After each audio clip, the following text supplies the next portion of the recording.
Көшпенділер өркениеті табиғатпен үйлесімде өмір сүріп, мал шаруашылығына негізделген өркениеттің түрі. Маусымға қарай қоныс ауыстыру біздің халықтың ерекше мәдениеті мен өмір салты. Бұл тек көшіп қону емес, өзіне тән әлеуметтік құрылымы, дүниетанымы, өнері мен технологиялық жаңалықтары бар тұтас жүйе. Жылқыны ең алғаш қолға үйреткенде көшпенділер.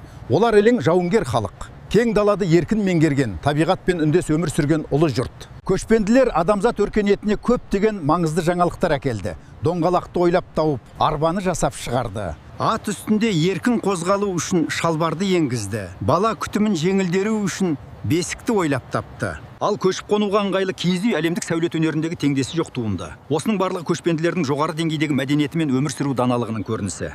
Бүгін осы ұлы өркениеттің бір бөлімі өнер мен музыка әлеміне үңілеміз. Бұл бөлімде қобыз, домбыра, жетіген, даңғыра, сыбызғы, дауылпаз секілді көшпенділер өркениетінің музыкалық аспаптарымен танысамыз.